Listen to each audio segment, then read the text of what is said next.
Welcome to Those Who Game, the podcast for everything D&D. I'm Jake W., and let me start by introducing myself. I've been playing D&D for about 10 years now. I started in 3.5 and currently run a 5th edition game every Wednesday night for Dungeons & Dragons Adventure League. I'm here today to talk to you about how to create a character for those people who are new to 5th edition and Dungeons and Dragons and role-playing games in general. So we'll start with what is D&D. D&D is essentially a book that is co-written by all of the people sitting at the table. The Dungeon Master is in charge of writing the world, and you are in charge of writing your characters. It's really that simple. Imagine Lord of the Rings. The Dungeon Master would be J.R.R. Tolkien, who wrote the world. He knew the history of the men, the elves, the hobbits, the orcs, and everyone else. And the main party are the players. So you have Aragorn, Legolas, Sam, Frodo, Merry, Pippin, and all of the others. Each of those would be the players that this world or this story revolves around. So, the next thing that we're going to talk about is your character class. This is probably the most important part of your character, as it determines pretty much everything you can do in and out of combat.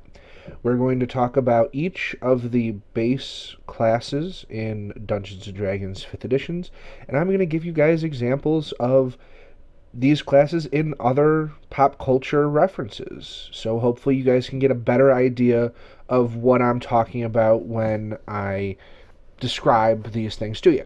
Now, some of these classes just don't have a parallel in our culture. These are things that are either derived from history or from literature or other things that Dungeons & Dragons has made their own because it needed to be done to help balance the game. And I'll kind of talk about that when we get to those classes. But here we go. The Barbarian. According to the book, barbarians are a fierce warrior of primitive background who can enter a battle rage. The most obvious example of this is Conan the Barbarian. He is of a primitive background and he fights. However, even though he is titled the Barbarian, he doesn't really go into rages.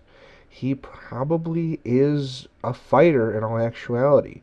So I will go to the prime example in our pop culture of a barbarian, and that's the Hulk. The Hulk is not a smart guy. Bruce Banner is, but the Hulk definitely is not. Bruce Banner gets mad, he goes into a barbarian rage, the Hulk comes out, and the Hulk beats the crap out of everybody. That's your prototypical barbarian. They don't have armor. They do generally use weapons, unlike the Hulk, but they are just a badass in battle. So that's really all the barbarian is. And now we have the Bard. According to the book, the Bard is an inspiring magician whose power echoes the music of creation. We don't have any pop culture references really to help with what a bard is.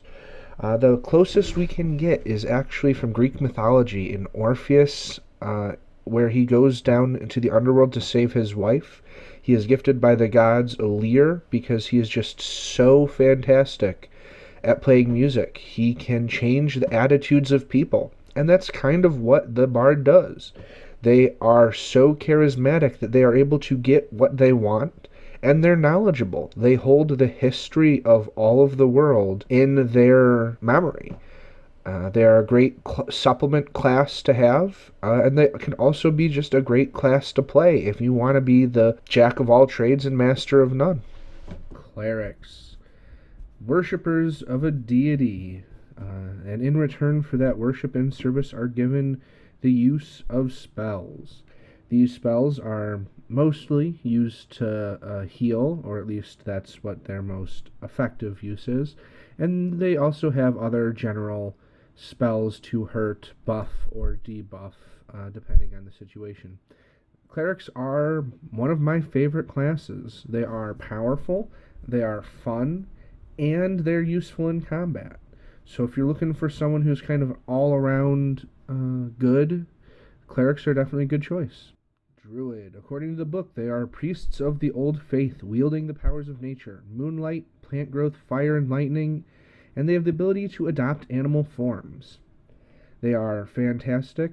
Besides being able to adopt animal forms, which can be very powerful, they also have spell casting, which is very similar to clerics, if a little bit more nature themed. Nothing wrong with a druid. The two examples I have, the first is the Batman villain Poison Ivy. She has the ability to talk to and control plants, which druids don't, that's not really their bread and butter, but they do have some ability when it comes to that. Then you have Radagast the Brown. If you've seen the Hobbit trilogy, Radagast the Brown is a prototypical druid. Druids originally came from the old English Gaelic faiths called druids, and that's really where the inspiration came from. And since then, through D&D and through Lord of the Rings, has kind of gotten to its place in popular culture. The Fighter. Probably the easiest class to give examples of, so I'm going to limit myself to two. The first example, I'll use a fantasy example, is Gimli. Gimli is an out-and-out fighter. He focuses on strength and body count. That's, a very basic fighter, great example. After that, we have Captain America. Captain America is a great example of what is in 5th edition the Battlemaster fighter. Battlemasters use their intelligence and their battle training to win the fight. So Captain America telling his friends what to do, what strategies to use, and using his shield as a tool and not just a weapon is a fantastic way to play a fighter. So really simple here, but it can be lots of fun. Monk. After this one, we are halfway through. According to the book, the monk is a master of martial arts, harnessing the power of the body in pursuit of physical and spiritual perfection. For the monk specifically in D&D, I would say probably the best example would be Dragon Ball Z. They are fighters who use their ki to supernaturally enhance their abilities. Otherwise, Avatar The Last Airbender or even Iron Fist from the Marvel Universe are fantastic examples. They have several different ways you can go down, but if you're a fan of the mystical and martial arts, Monk can be lots of fun. They specialize in attacking more times around than anyone else. Now we have what is probably the most controversial class, the Paladin. The Paladin is a person who devotes themselves to the gods or a set of beliefs and acts as the holy warrior, rooting out the enemies of the god they serve. The best example of this is probably Thor from the Marvel Universe. Even though it's not perfect, Thor wears heavy armor, much like a paladin, and has a holy weapon that they use to smite their enemies. The Ranger, a warrior who uses martial prowess and nature skills and magic to combat threats on the edges of civilization. The two best examples of this are Aragorn, even though he does not really use these skill sets much in the books or the movies. It's more the supplements to The Lord of the Rings where you see his most badass, actually. And then Katniss Everdeen. She is not just a pure fighter, she has the skills to survive. And that's essentially what a ranger is. They are mostly known for their use of dex-based weapons, both swords and ranged weapons like bows and arrows.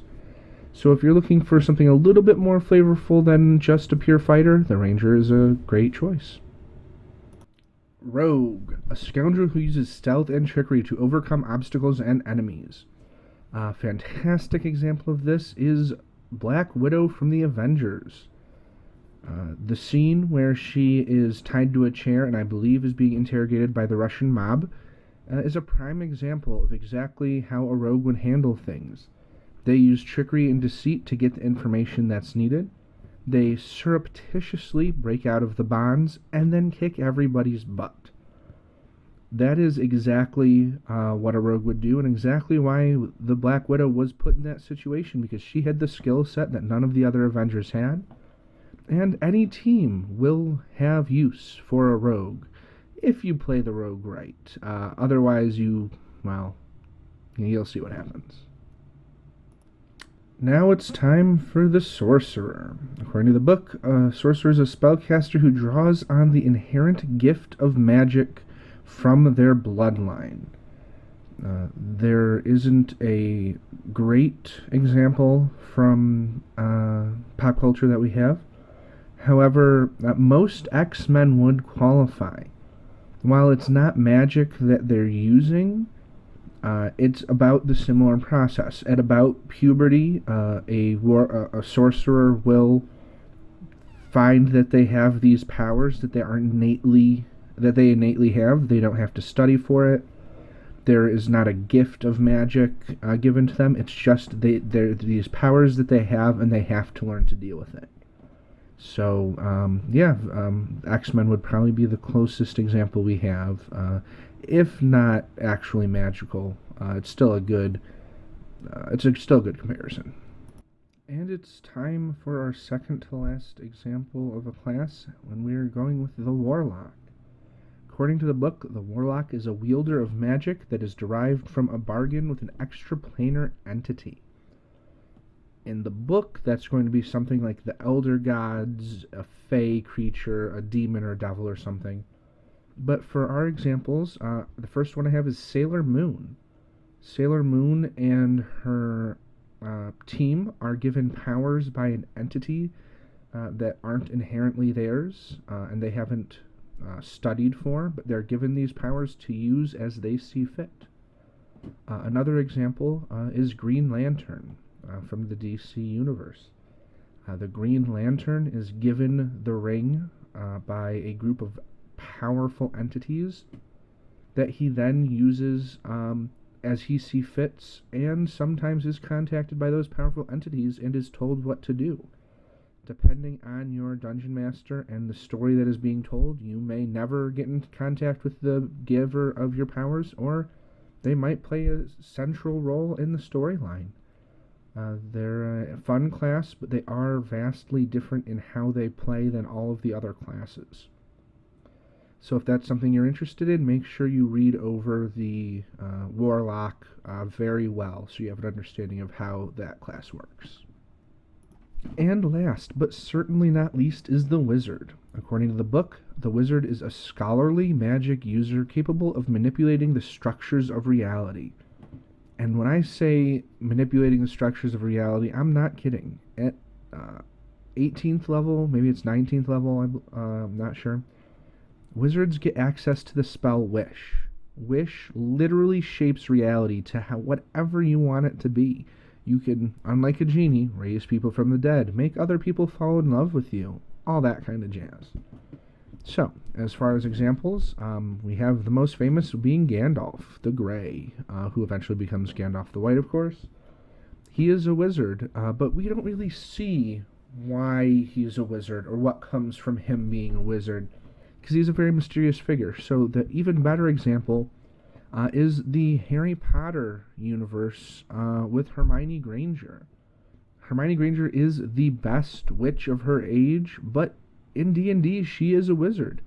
She learns from books, she studies, and she becomes more powerful, and is the most powerful wizard of her age because she's dedicated to learning. So I hope you enjoyed this little breakdown of what all of the classes are.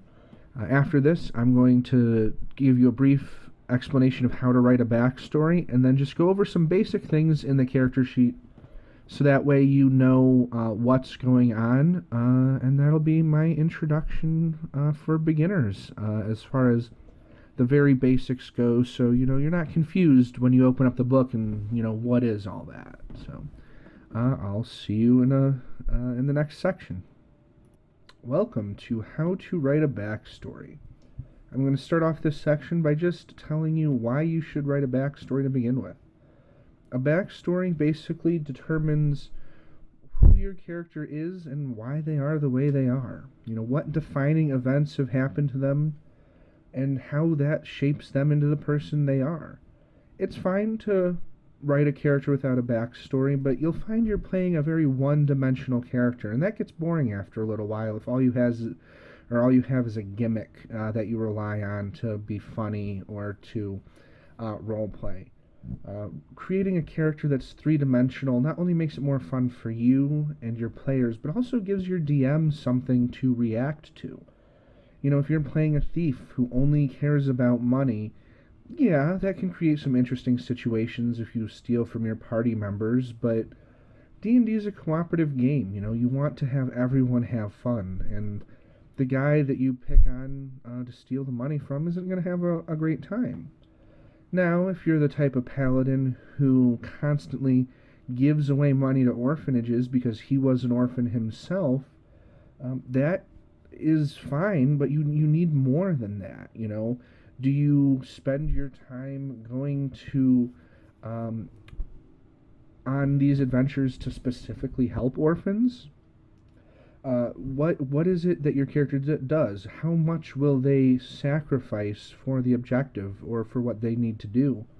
Or what won't they sacrifice? What bonds do they have that mean so much to them that they would never cross, even if it means letting a party member die?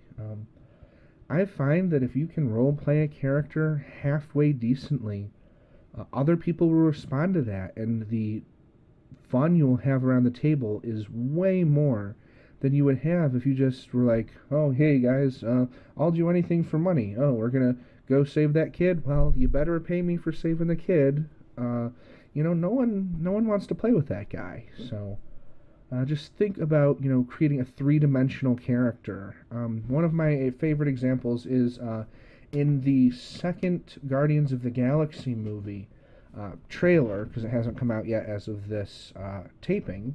Rocket Raccoon says, "We have to save the world again for free?" Well, I guess that means we just get to charge more than later. And his reasoning is solid. He is going to work pro bono, even though he normally wouldn't, because his reputation increases, and he'll be able to charge more for his services later.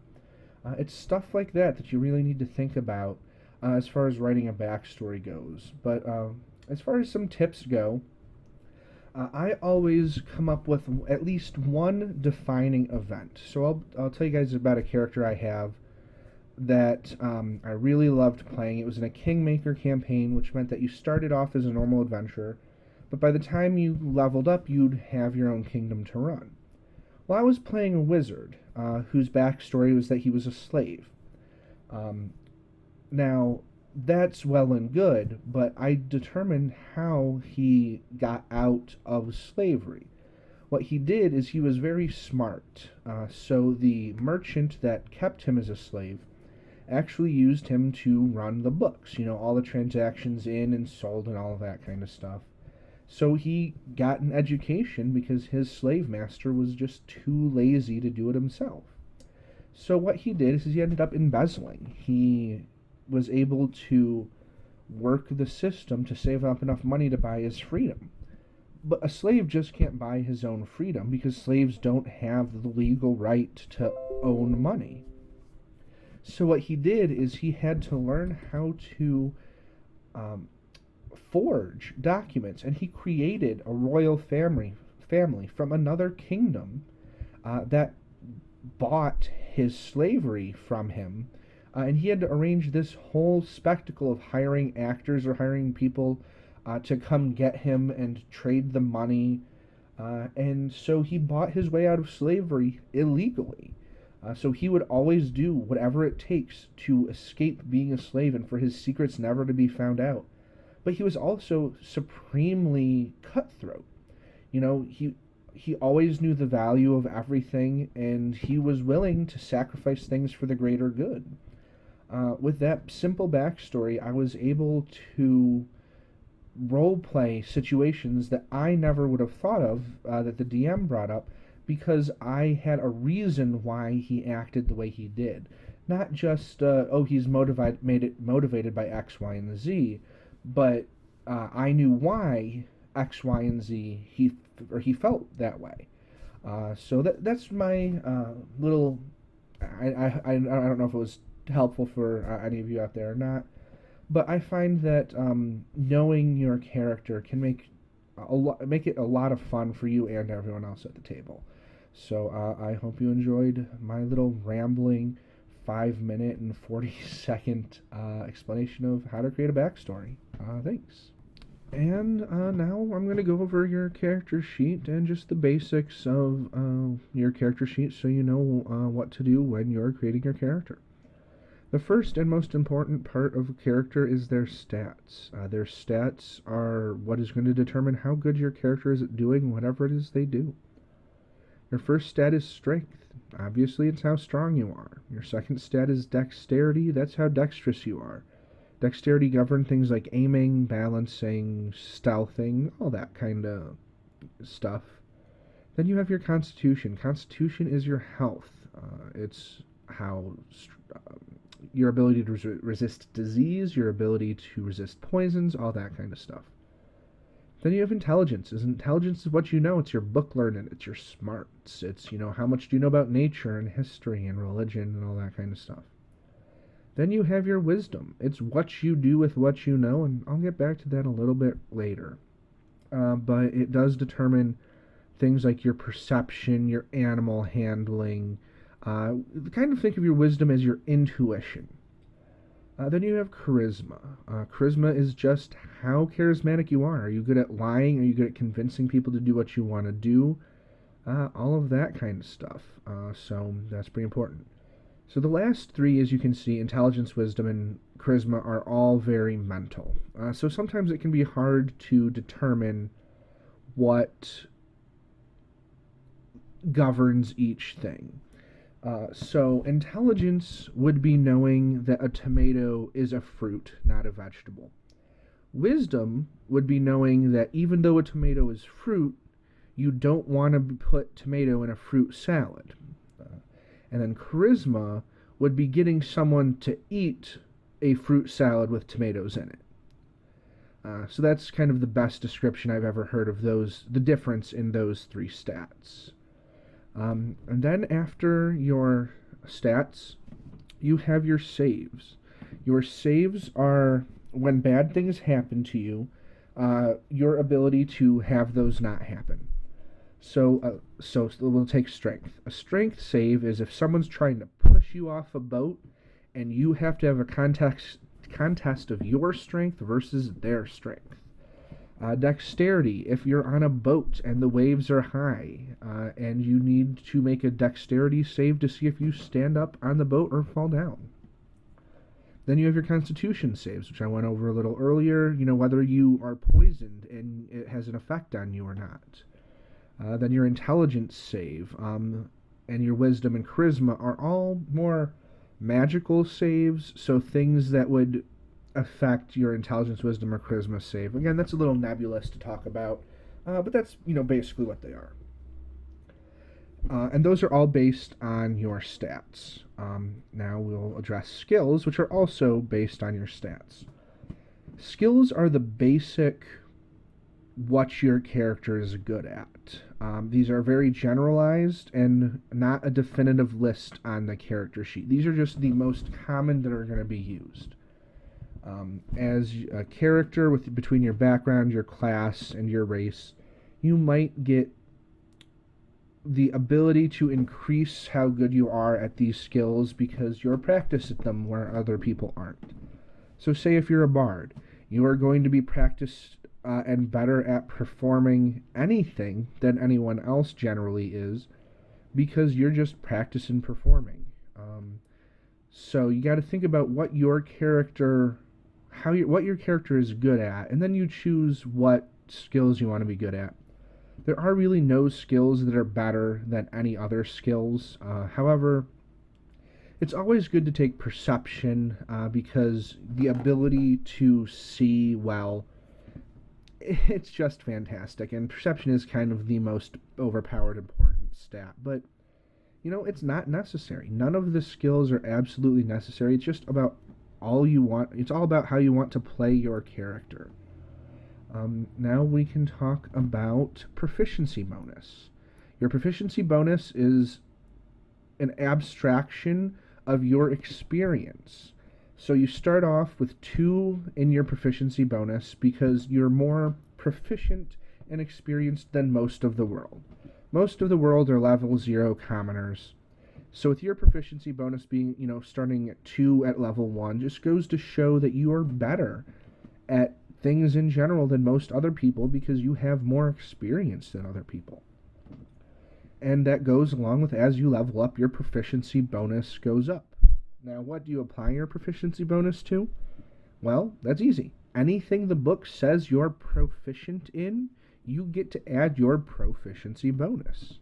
So if you're a bard and you want to play your lute, and the music item you've chosen to be proficient in is a lute, you get to add your proficiency bonus. It's really that simple. Now, next we're going to talk about your armor class. Your armor class is how hard are you to hit. The base armor class is 10. So whether it's a human, an NPC, or a monster, your base armor class is going to be 10. There are things that then adjust your armor class. So say you're wearing plate armor. Plate armor takes your armor class from a 10 to an 18. And that's just all the armor classes, is how tough you are to hit. Next, we're going to talk about the attack bonus. The attack bonus consists of 2 things. It consists of your proficiency bonus if you are proficient in the item that you are using. And since we're talking about attack bonus, it's going to be the weapon you're using. And then the skill modifier that weapon uses. So let's just take the short sword, for example. If you're proficient with martial weapons, which a short sword is a martial weapon, you get to add your proficiency bonus to your attack on that. So say you're level 1, you're going to get to add your +2 to that. Now a short sword uses not only your strength, but it can use your strength or your dexterity modifier. So we'll say you're a fighter and you have a +2 to your strength. That means with the +2 from proficiency bonus and your +2 from your strength stat, you would get to add 4 to your d20 roll to see if you hit the things that you're hitting's armor class. Now, short sword, like I said, because it is a versatile, or no, I'm sorry, it's not a versatile weapon, but it is a finessable weapon. That means you're allowed to use your dexterity. So say that you're a rogue who generally isn't going to have much strength, decides that they're going to use a short sword. They can use their dexterity modifier. And so let's say, because they're proficient with it, they get to use the short sword proficiency, so +2. But they have a +3 to their dexterity, because dexterity is important for rogues. So they get to add a +5 to their hit with the short sword, which would be more than the fighter. Now this equals out later because fighters are able to use more weapons and heavier weapons that do more damage than short swords. But the short sword is a pretty decent example, so that's why I went with that. Then you'll notice that there's a box for speed on your character sheet. Speed is just under your race. It can be modified by your class, like monks get a boost in speed. But generally, your speed is going to be 30 feet or 6 squares, unless you take Woodland Elf, which is 7 squares and 35 feet. Assuming you're on a grid where each square is 5 feet, but that's something your Dungeon Master will talk to you about. And then we'll talk about damage. I did kind of jump around on the character sheet a little bit, but if you look where your weapons are, you'll see attack bonus, which we already talked about. Next to it, you'll see damage. Your damage is determined by the weapon that you choose. So we'll stay with short sword, because that's what I was using before. Your short sword damage is 1d6. That means if you rolled your attack dice and added your +5 if you were a rogue, and you hit an armor class, we'll say you rolled a 10, and so you add the 10 to the 5 and get a 15 total for your 2 hits. and the monster's AC is 12. You hit or exceeded the target AC number, which means you hit. You then get to roll your damage. So, you take the 1d6 die, the d6 die, you roll it once, and then you get to add your ability modifier that corresponds to the short sword, which again is either your strength or your dex. So you roll the 1d6 and add 3 to it. So say I roll the d6 and I get a 5 with a plus 3 of an 8. I tell the DM I did 8 slashing damage, because short swords do slashing damage. That's something that may or may not matter, but your DM will tell you. Then we can just go, your personality, ideal, and all that. That's listed in your background, so that's where you'll find that. Then you have your proficiencies and languages. That's the point or the area where you put everything you're proficient in. So that way, later on in the game, you know that if you pick up, as a bard, you pick up a rapier, whether you're proficient with that rapier or not, and get to add that proficiency bonus. Then your equipment, you just put all your equipment in because you never know what's going to be necessary, so you always want to keep track of everything that you have. And then that's the basics of the first page of the character sheet, and kind of gives you an example of everything that you need to know when you're flipping through your race and class, and to give you kind of a guiding, to get you kind of guided to, what you need to know so you're not totally confused when you get there. Thank you for listening to my new player's introduction to D&D. I know I haven't answered many questions, but I did hope this kind of gives you an idea of where to go from here. I might also, in the future, put out a races guide to just kind of give you an overview of the races. But honestly, the book is infinitely going to be better if you just sit down and read about all of the available races. You'll get a really fantastic understanding of what you want to choose. And, just go from there. Play the character that you find, or that you think you will have the most fun playing. And that's really, my last bit of advice is just have fun. If you're not having fun, that doesn't necessarily mean that D&D isn't for you. You might just be with a bad group of players. Or if you have a fantastic time, which I really hope you do, fantastic. I can suggest, if you're looking for a group, and you're listening to this because you want to play, but you don't know anyone who plays, there are a lot of fantastic online resources that you can use. I know that the Wizards of the Coast keeps a list of all of the game stores that are in good standing that run Adventure League. That is a fantastic way to find a local game that's good. I run an Adventure League group every Wednesday, and I can't say enough about it for new players. And what Adventure League does is a standardized set of rules and a standardized storyline. And what you can do is you can take your character there. They'll give you experience based on guidelines for the Adventure League organization. And then you can take that one character you played with the log sheet that you have, and you can take it from your neighborhood next door game store, and say you go on vacation, you fly halfway across country or all the way across country, and you find a game store, you can take that character you played right next to your house and play it all across the nation. If you go into a vacation, it's a fantastic way to be able to play D&D if you can't find people to start a home game with. But what's even better about Adventure League is that it introduces the D&D to so many new people. You can go to a store playing Dungeons & Dragons and recruit people for your own home game. And then you can do the craziest stuff that you want to do there. Or if you find you like Adventure League and you like what Adventure League does, you can take Adventure League home and you could play Adventure League legal games where you get to level up your character. Right now, I'm playing in a home Adventure League game. I have a wizard that's up to level 14. Because I got to play this character in an Adventure League legal game, I get to go to Gen Con, I get to go to other cons, and play my high-level wizard all around the country, where I would never be able to do that in any other scenario. So I'll stop talking about Adventure League, but there are online systems. You can go to Roll20.com. They have a great way to find games you can join. And you'll find that most people really love helping new players. So yeah, if there's any other questions anyone has, feel free to contact us, and hopefully you stick around for my new podcast called Those Who Game. That this is kind of an introductory